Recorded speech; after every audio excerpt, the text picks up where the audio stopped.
뿐만 아니라 프랑스와 1세는 이제 르네상스 회화를 수집하기 위해서 다른 나라의 예술가들을 프랑스로 초청하기도 하는데요. 레오나르도 다 빈치였습니다. 500년 전 사람이었네요. 교수님, 그럼 레오나르도 다빈치는 프랑스의 어떤 작품들을 그렸어요? 놀랍게도 다빈치가 프랑스에서 새로 그린 그림은 없습니다.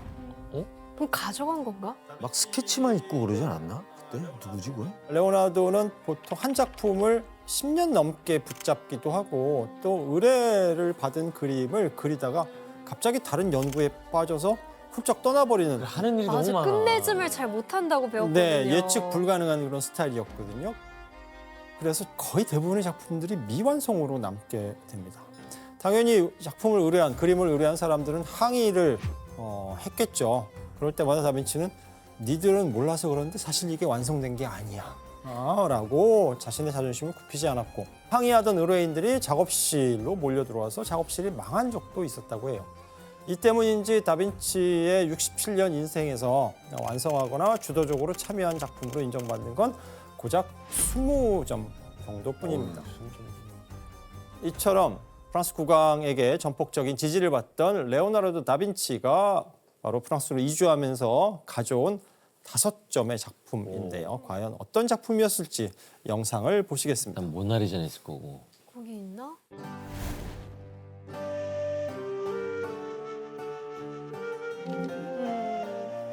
되게 모나리자 풍이다.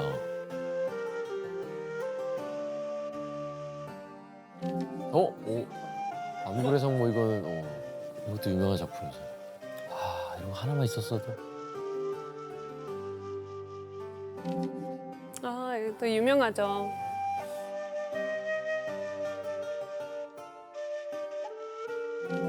아, 요거 패러디 많이 되는 야, 작품이죠. 이거 뭐지? 이게 뭐야?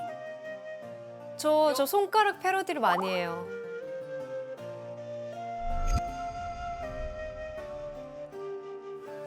모나리자. 모나리자도 가지고 왔구나. 다빈치가 프랑스에서 작업한 희대의 명작은 바로 모나리자입니다. 모나리자는 수백 년 동안 사람들을 사로잡아온 정체불명의 미소, 신비한 미소로 서양 미술사에서 가장 많은 해석 시도를 낳은 작품 중에 하나인데요. 레오나르도는 이 작품을 무려 16년 동안 붙잡고 있었다고 합니다. 이야. 그런데 이 5점의 작품을 끝까지 손에 놓지 않았던 레오나르도 다빈치가 프랑스에 온 지 불과 4년 만에 세상을 떠납니다. 이때 프랑스에 남겨진 5점의 작품은 처음에 이제 레오나르도의 제자가 그 소유권을 물려받게 되는데 프랑스와 1세가 제자에게서 직접 작품을 거금을 들여서 사들이게 됩니다. 그래서 5점 전부 프랑스 왕실의 이때부터 소장품이 되어버립니다. 야, 저점 매수다 이거. 와. 강제로 빼앗은 게 아니었네요. 네. 자, 시간이 흐르면서 레오나르도의 작품들은 이제 왕실의 소장품으로만 남는 게 아니라 루브르에 자리를 잡고 이제 공식적으로 전시가 됩니다. 프랑스 대혁명은 왕과 귀족의 특권을 없애고 권력이 국민에게 있다고 선언한 대사건이었기 때문입니다. 이때 혁명의회가 이를 위해 특단의 조치를 내렸는데 뭐죠? 왕실과 귀족의 재산은 국가 재산으로 몰수된다. 귀족 망명자들의 재산은 국가의 처분에 맡긴다. 모든 교회의 재산은 국가가 처분한다. 혁명의회는 이제 루브르를 왕 소유의 공간이 아닌 국민의 공간으로 바꾸자라고 이때 하면서 국민의 예술 박물관을 만들자라는 아이디어를 내놓게 됩니다. 그리고 드디어 1793년 8월 10일 왕정의 폐지를 선언한 지 이제 1주년이 되는 그 상징적인 날에 루브르는 공화국 예술중앙박물관이라는 이름으로 첫 문을 열게 됩니다. 루브르 박물관의 개관 소식은 정말 많은 국민들을 불러 모으게 됩니다. 이제 루브르는 국민이라면 누구나 언제든지 찾아와서 예술을 감상할 수 있는 그런 장소가 되어버렸습니다. 그런데 박물관이 된 루브르의 그림을 자세히 보면 좀 특이한 점이 있습니다. 뭘까요? 그림만 있는 게 아닌 것 누가 같은데. 그리고 있는 거 아니에요? 아닌가? 그쵸. 밑에서 바닥에 앉아서 그림 그리는 사람들이 보이죠. 그러게요. 사람들이 이 명화를 따라서 그리고 있는 그런 화가들을 볼 수 있는데 이들을 꽃비스트, 복제 화가라고 부릅니다. 루브르는 박물관 최초로 화가들이 명화를 보면서 바로 앞에서 그것을 그래도 돼? 베끼는 이게 공부거든요. 저도 그렇게 미술 전공을 하면서 저도 공부를 하긴 했었어요. 이렇게 바로. 그럼 저 때 복제품들이 많이 생겼겠네요.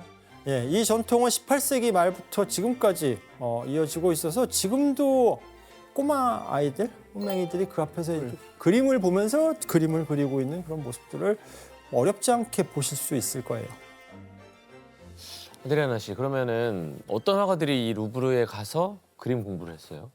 루브르에 가서 그림 공부를 한 그 대표 화가들은 일단 데가, 샤갈, 마네, 세잔, 달리 그리고 피카소까지. 세계적인 거장들조차 이렇게 젊은 시절에 루브르에 와서 이렇게 명화를 베끼면서 이렇게 선장을 했죠. 결국 루브르는 이렇게 거장들을 키운 미술학교 역할까지 한 거예요. 그러네. 자, 그런데 루브르가 지금처럼 전 세계적인 박물관으로 거듭나게 한 것은 또 한 인물의 역할이 굉장히 컸는데요. 네, 나폴레옹 보나파르트였습니다. 나폴레옹은 혼란스러웠던 유럽의 정세 속에서 프랑스의 세력을 넓히기 위해 1796년부터 여러 원정에 나섰는데 항상 빼놓지 않고 하던 일이 한 가지가 있습니다. 바로 이 예술품을 약탈하는 행동이었습니다.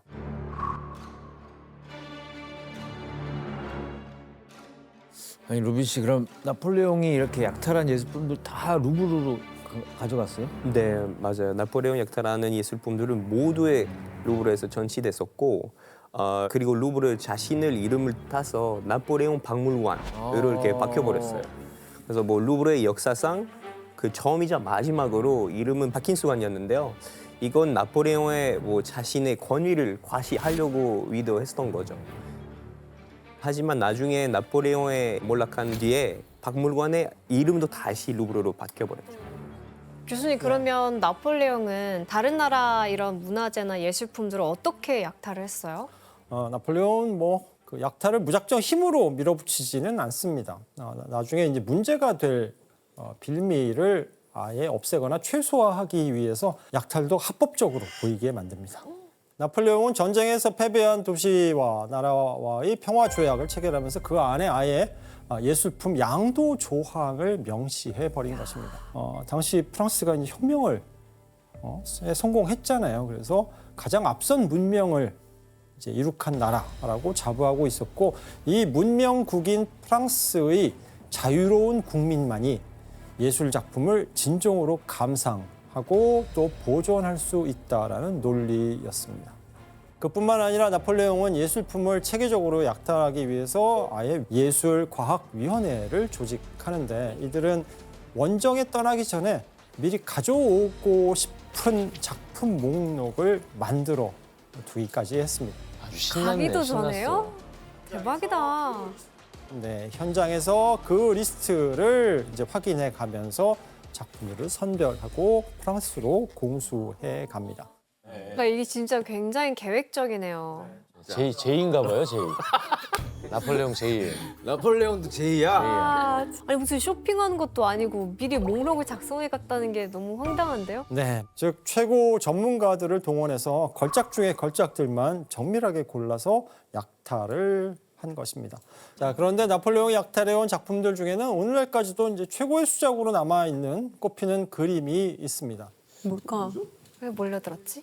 파올로 베로네세의 초대형 걸작 가나의 혼인잔치라는 제목의 회화 작품인데요. 함께 보시죠. 이 그림은 성경 속에서 예수가 물을 포도주로 바꾸는 기적을 행하는데 그 사건을 그린 르네상스 시대의 걸작입니다. 추정 가치는 전문가들에 따르면 최소 수조 원대에 이를 거라고 평가합니다. 이거요? 나폴레옹은 이 그림의 가치를 대박 알아보고 프랑스로 가져갑니다. 자, 이 작품은 가로 길이 10m, 세로 길이 7m. 워낙 거대한 대작이라서 운반이 쉽지가 않았어요. 그래서 프랑스는 이 가나의 혼인잔치를 무려 7개의 조각으로 잘라서 카펫 말듯이 돌돌 말아서 아유 가져가. 너무 그거 좀 너무하다. 나 상상도 안 돼. 뭐 지금. 작품이 훼손되더라도 반드시 이건 프랑스로 들고 가겠다라고 하는 나폴레옹의 어떤 의지와 집착이 그대로 드러난 사건입니다. 심지어 나폴레옹은 이 작품까지 가져가려고 했었어요. 보셨을 것 같은데 이거 이탈리아에서 봤어요. 맞아, 이게 바티칸에 있는 그림인데 이게 바로 라파엘로의 아테네 학당이에요.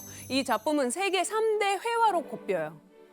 그림이 아예 프레스코화라서 이거 가져가기 힘들잖아요. 그렇죠. 떼어낼 수가 없고 그래서 나폴레옹이 로마에 있는 다른 벽화 그 프레스코화를 가지고 실험을 많이 했대요.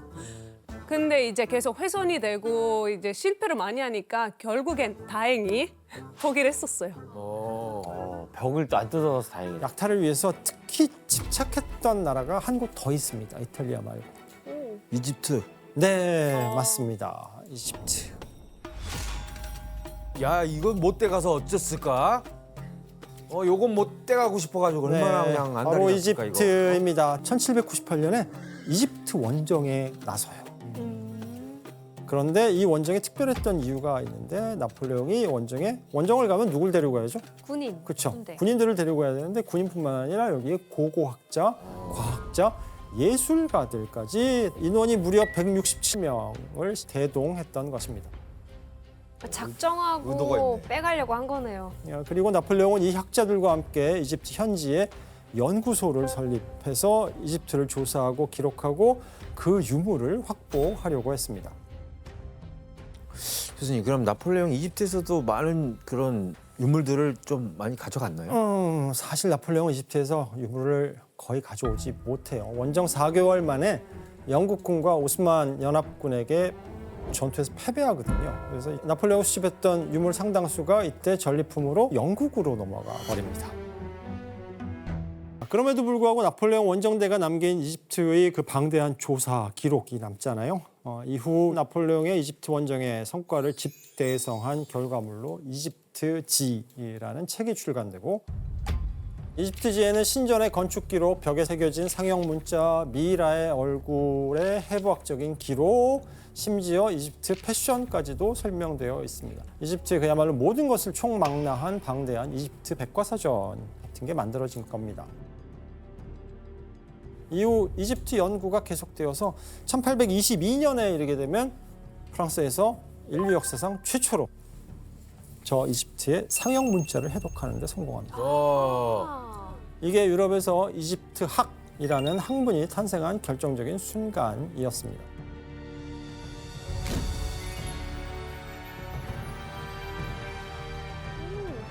이렇게 이집트학이 만들어지자 유럽 전역에서 그야말로 이집트 열풍이 불게 되고 1826년에 루브르에서 아예 이집트 전담 부서까지 창설하게 됩니다.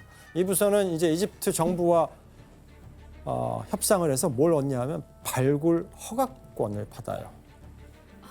그리고 고고학 발굴 해외 협약을 통해서 엄청난 규모의 이집트의 유물들을 확보하게 됩니다.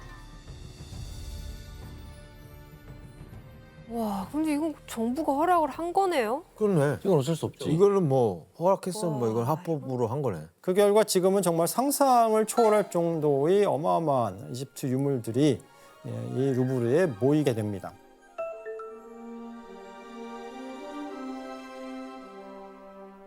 루브르 이집트관은 우리가 방이 20개로 이어진 거대한 전시 공간입니다.